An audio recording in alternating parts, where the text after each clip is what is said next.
Hello everyone, and as always, thank you for watching. Today we bring you episode 6 of our mental health minis, where we talk to public figures in and around the sporting arena about their experiences with mental health. With that, I'm thrilled to introduce Chris Goreham, Radio Norfolk's Norwich City commentator. Welcome, Chris. Hello, David. Nice to see you in person. I mean, we've spoken on the radio before, but I can actually see you this time, so it's very strange for me to be able to see somebody. I've definitely got a face for radio. That makes two of us. And as this one, I'm joined by my colleague Nick from the Canaries Mental Health Trust. Hi, Nick. Hello, nice to be here again. So myself and Nick are going to chat to Chris about his experiences, and with that, obviously, Chris, we'll start and drop you in the deep end. Talk us through your any mental health experiences you've had, good, bad, anything you want to talk about. I think I watched the one you did with my colleague Rob Butler a few weeks ago, and I think we're coming at this from a fairly similar position, in that we have come into contact with, people through our work, people who've been involved with football who have had some very serious mental health issues, and neither of us can say that we've been as low or as deeply affected as some of the people that we've spoken to on the radio in the past. And I think doing the job that we do, you do get a good sense of, just a little taste of what's going on with people, really, and how important mental health is.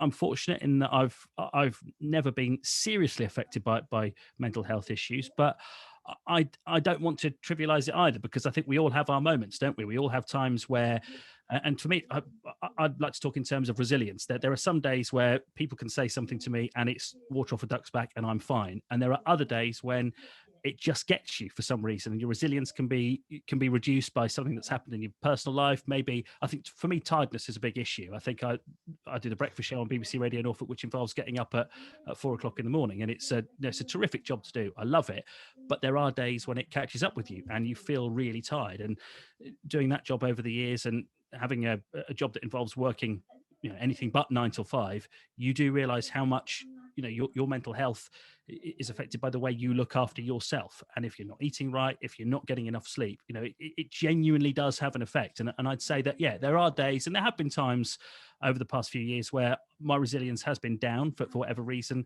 And that's when things get to you more than perhaps they would at other times. So I think in terms of mental health, my theory on it is that you're never completely through it. You're never completely in one direction. It's sort of a constant challenge, isn't it, to make sure that all the different aspects of your life you've got balanced, and that it's not one of those days where something is going to get you. So I'm very much still learning about my own mental health, and definitely learning about how best to react and how best to interact with the people around me, I think. And I think you bring up 2 points that I just want to pick up on. That firstly, it was interesting that Rob said something very similar, Rob Butler, when he said he started the call with, "I've been very lucky, I haven't had any issues," and then spent the next 15 minutes understanding himself that he kind of had them, but on a more minor level than some people might. But he actually had kind of had ups and downs as a result. And the other thing I want to pick up on is what you said about self-care. Looking after yourself is incredibly important. Myself and Nick also obviously post on the Canaries Trust mental health Twitter account. And one thing that Nick has posted in the past, and one thing you highlighted, is the amount of sleep. If you don't get enough sleep, it can have a huge effect. Nick, obviously, I know you want to say something else as well, but your thoughts on lack of sleep and how that can affect you. Yeah, and I see it very much from a lens of working with young people, who might have addictions to social media and gaming, and find it really hard to come into school because they don't get any sleep. So in most of the cases of young people I work with at school where there are mental health issues, there is also a fundamental issue of not getting enough sleep. So I think it's a really big issue, and we know that research has been done that proves we heal during the night, and our brain processes things and our body recovers. So it's really vital. Did you want to say something else? Yeah, just following on from that idea about self-care, it just struck me when I was thinking about your job as the Radio Norfolk commentator, Chris, that you have a load of responsibility really, because you are people's eyes if they're listening, you know, and then they're not watching it, they're not streaming it, and it's a really high pressure job, I think, because you obviously know a lot about the Norwich team and stuff must come to you really naturally, but you have to do a load of research for the other team. So I just wonder how you kind of cope with that level of stress and the need to kind of get things right in the moment. It's not like you can kind of mess up and go back and rewind. You know, that moment where a goal happens or a crucial moment is the moment. So I just wonder how you process that, and is it all about preparation? I think to an extent it is, but I think you're right to tap in on the fact there that you're always living on your nerves. And I've been lucky enough to do this job now for on a sort of permanent basis since sort of 2005. And although I now have got, you know, it's flown by. I've got 15 years worth of experience.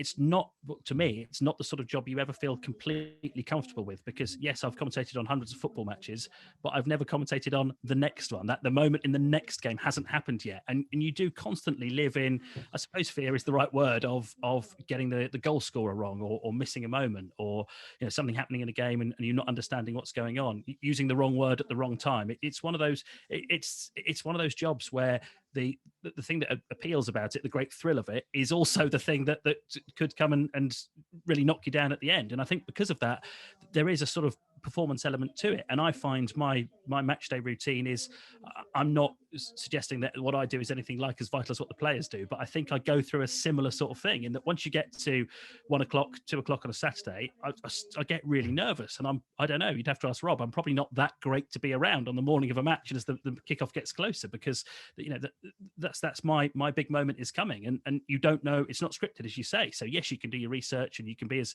prepared as you think you possibly can, but there's always that. We've had floodlight failure over the years, haven't we? We've had all sorts of things with Norwich City where you suddenly think, oh my goodness, what am I going to say? I've never been in this position before. So yeah, you certainly have that element of living on your nerves, and I think, you know, the preparation is the sort of crutch that that gets you through it. You do all this homework, and I've got, you know, notebooks full of notes on each team that I've commentated on, and although if you have a cracking game, you won't use even 10% of the stuff you found out.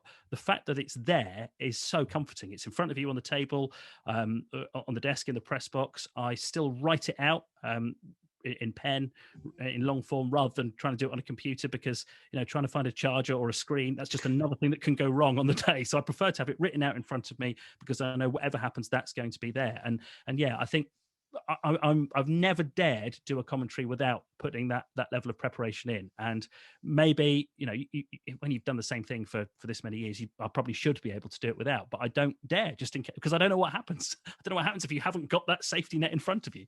I suppose if there's a lull in the game, like a player gets injured and he's down, you've got to fill that space with something, haven't you?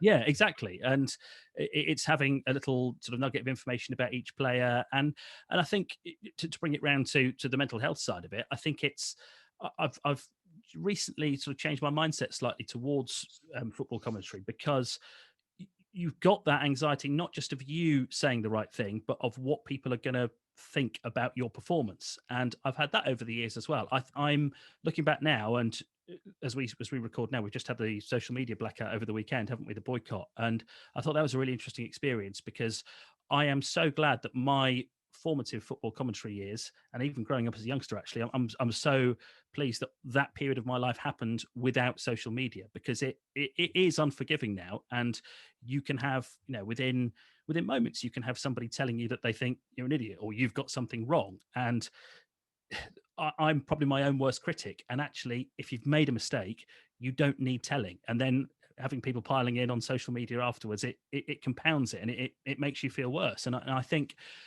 I've learned, probably during this season and the last season, I've learned to sort of concentrate on my bit of the job. And I suppose that the trendy way of saying it would be to, you know, control the controllables, and sort of find joy in the process of doing that research, and make the main point of my job the thing I think about, coming up with the fascinating statistic about, you know, how many goals Todd Cantwell has scored in just over 100 games, and make that the focus, and try not to spend as much time on social media, because as much as I think it's a great tool for keeping in touch with people and finding out, particularly when it first came out, well, what the players are really thinking. It's vital for my job to be on it, to know what's going on.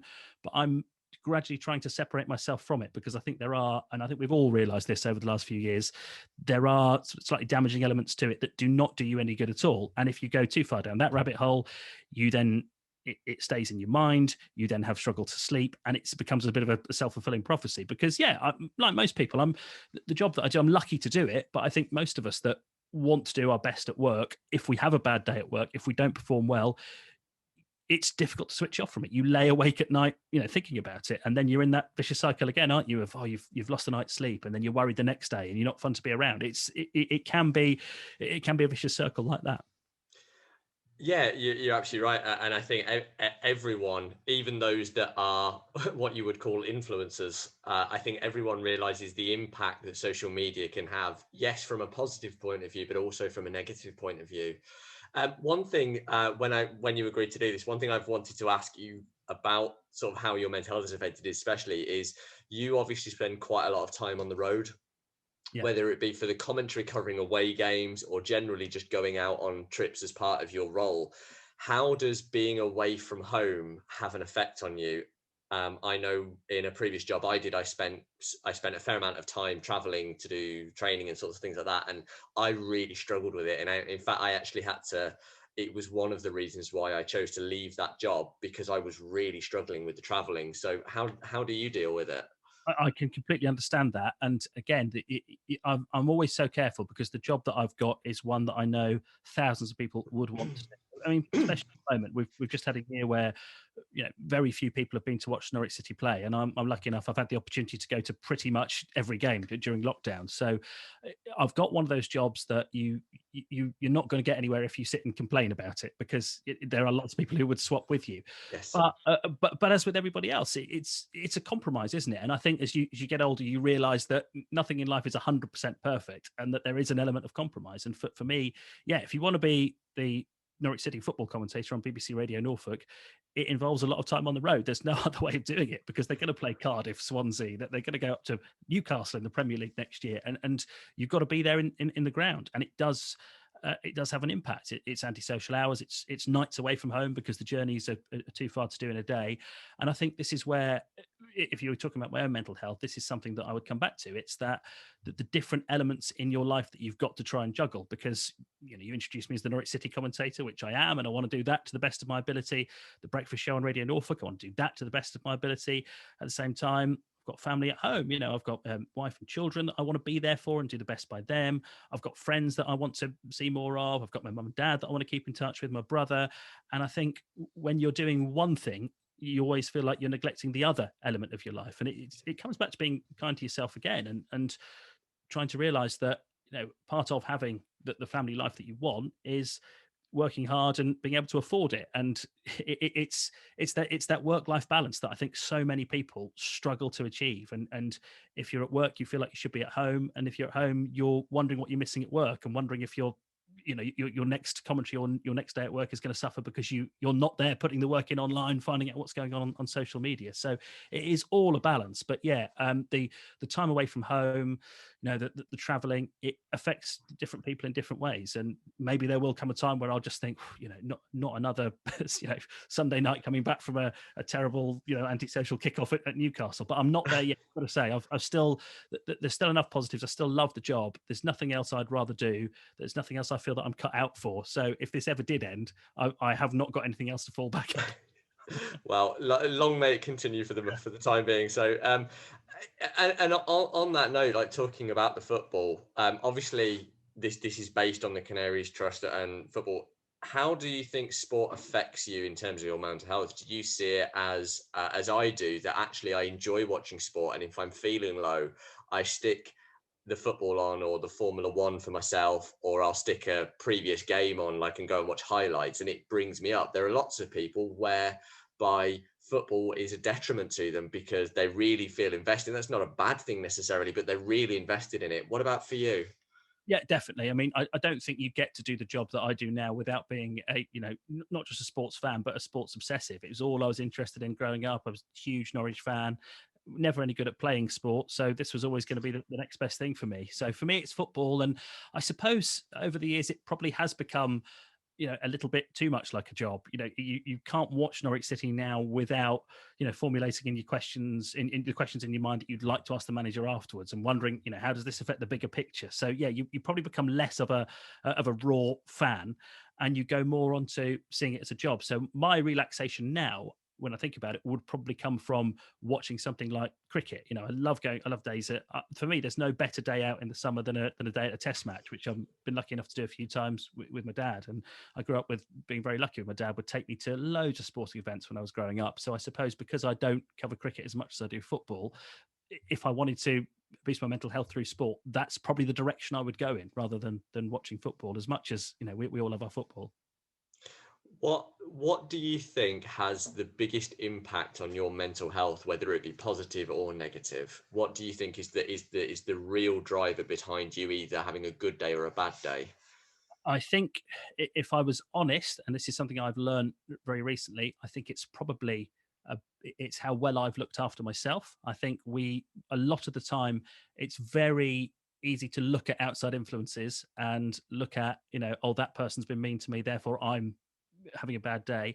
Actually, it's probably you are in charge of your own mind, and it's a very difficult thing to learn to control. And I'm not very good at it still, and I'm learning all the time. But I think it's trying to learn, whether you're looking after yourself properly and being my own harshest critic. That's not to say that, some of the online feedback that you get from people, it does get you sometimes. I mean, I find, particularly with being on social media and being on email now, people can tell you what they think of you straight away. And there are days when that gets to you. So yes, there are days when what people are saying about you, and you come across something, or they email you directly and tell you they haven't enjoyed a commentary, that does get to you. But I'm learning all the time. And I think the amount that gets to me really is down to me. And it depends on how well I'm looking after myself at that time and what else is going on. On the flip side of that, Chris, I was just going to say, I mean, do you really, one important thing about mental health is to hold on to the positives. So Chris Reeve, for instance, talked a lot about having a gratitude journal and things like that. So when you get those negatives, it's really, important to realize that your commentary is really important to people. And we've just been so lucky with the last few years of supporting Norwich City. It's genuinely been a thrilling time, and just reflecting on Mario Vrancic's Norwich career, so many dramatic late winners. Do you think you really hold on to the fantastic memories that people have of your commentaries, as well as the negative comments you get? I'd like to think I do, yes. And I've had this on some of these long car journeys with Rob over the years. We've had this discussion, and I think we both know that nothing in life, and particularly nothing in the game that we're in the broadcasting industry, is forever, is it? There are so many things that can change. You might get a new manager come into the station who wants to take it in a different direction. All the time, different radio stations and different TV companies are losing the rights for covering different teams and different events. So you never know what's going to happen in the future. And we often have this conversation of, if it all ended tomorrow or next season we weren't allowed to do Norwich anymore, could I really complain? And actually, no, I couldn't, could I? You've said it there. You look at what's happened over the last 10, 15 years that I've been doing it. I don't think we've had a dull season, have we? There might be a few sort of harsh critics of certain seasons who would say, well, we could have had some more entertaining football. But in terms of the general story and everything that's happened, no, if I never did another football match, I wouldn't be able to worry about it. And yeah, you're right. We're lucky. I do get lots of people getting in touch saying how much they've enjoyed the commentary. But again, lots of people say this, and I've watched a lot of your videos, and lots of people say this, that you can get 10 people saying you've done a good job. One person will email you and say they don't enjoy what you do, and I don't know what it is. That's the one that you just can't shake off. And I don't know what that says about me and what that says about the general human condition. It's that trying to please everybody all the time. But yeah, a lot of the feedback we get is positive. It's mainly positive, and that does mean a lot. It's a job that we know and speaking for myself, I know I'm very lucky to do. But it does come with a bit of a responsibility, because there are thousands of other people who would love to do it and could do it. Then you better do it properly, and you better do it justice. And there's a balance between taking the football seriously and taking Norwich City seriously, and realising what it means to people, without making it about you and without taking yourself too seriously, and realizing that you made a good point earlier on, David. Actually, for most people, football is not a job. For most people, they're listening to us on a Saturday afternoon, or well, Premier League next year, Thursday night, Monday tea time, whenever it might be. They're listening to us for that bit of escapism. Football is their escapism. It is not something to be taken absolutely deadly seriously. You can have a laugh with it. You can almost embrace the ups and downs that go with it. I quite like that as a Norwich fan. The fact that it's not, trophy after trophy, it's not winning every week. You just never quite know what you're going to get, and I think that's why it is so addictive. That's why football again isn't about supporting one of the big teams that wins a trophy every season. It's about sharing that journey, sharing the ride, isn't it? And we know that, having had a year or so without being all together at football matches, and it's been so different without the fans. And I think we now realise what football is really all about. It's not about winning every week. It's about the journeys you have along the way and the people you meet along the way. And I think that's something that I have always tried to bring in through the work we do on the radio, and we'll do so even more in the future. That when you sat at Carrow Road, it's not just about those 11 players in yellow and green on the pitch. There are 27,000 people around you who've got their own stories, their own journeys they've had to the game, their own tales of how they came to be Norwich fans. You've got thousands of other people hopefully listening or watching at home as well. And actually the story of a match day is about those people as much as it is about what's happening on the pitch.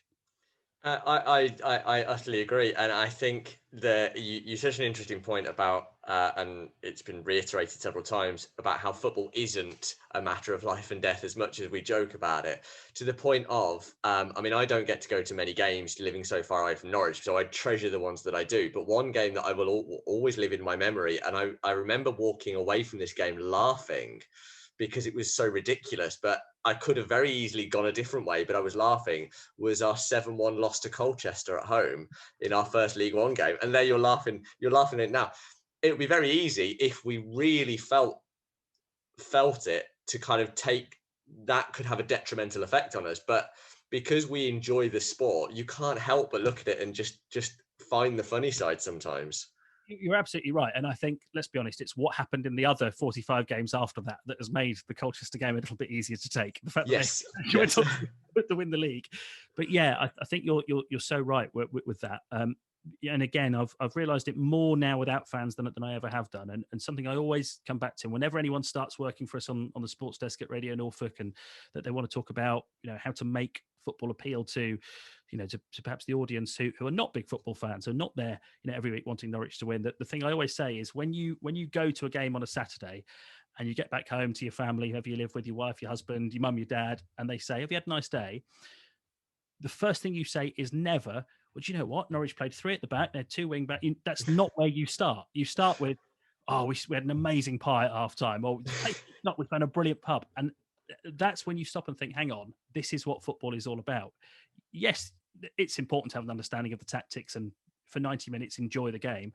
But let's face it, in normal circumstances, 2,000 Norwich fans travel thousands of miles during the year to go to these games that they're spending 3 or 4 times as much time in the car or on the bus as they are at a match.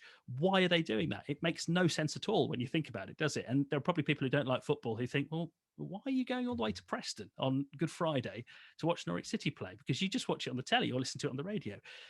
Yeah, you can have and that's what we've had over the last year. We've had football and we've had Norwich City playing, but we haven't had the match, have we? We haven't had everything that goes with it. And that is, if I want anything, and with European Super Leagues and whatever else has been mentioned, I don't know that we are going to get there. But for me personally, it's really has absolutely reinforced what I think is important about football. And it's about so much more than the players on the pitch. It's the all-round experience that you have. Otherwise, we'd all be supporting Liverpool or Man City, wouldn't we? Yeah.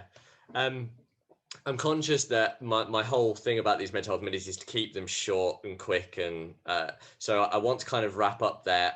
But one thing I want to ask, as I ask everyone, for anyone listening, have you got any advice? It sounds quite trite, and I hope you know what I mean by this, but it is just be kind to yourself. I think that's the most important thing for me in my experience. I think my ups and downs that I have come from within, really, and it's just getting a sense of where you are, and if you're feeling a bit down, why that is. Has something happened to someone you love? Is one of your family members ill?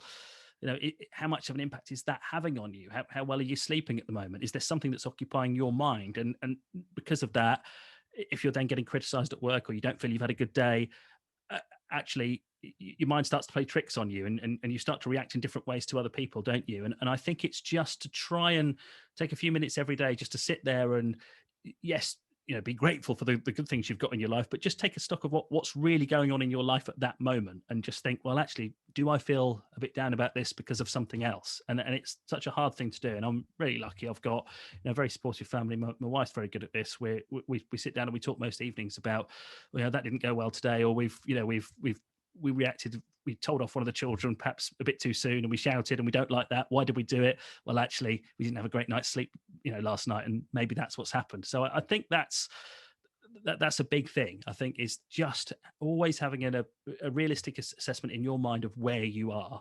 And I don't mean constantly trying to improve and telling yourself you've got to do better every day. I think just being kind to yourself is the most important thing you can do. And I've felt that more over the last year or so than ever before. But be honest with yourself about what's on your mind. I know people say, it's important to share these things. We haven't all got people that we can share it with every day. That's the thing. You don't always have that opportunity to talk to everybody. And I think when you haven't got that opportunity to talk to people, I think it's just being honest with yourself and realizing, if you're feeling a bit down, why might that be? And if you've reacted wrongly to something, you've made a bad decision, just try not to dwell on it for too long, because it ends up making it feel worse and worse and worse over time. That's as snappy as I can make it, really, in terms of what works for me and the advice that I've got.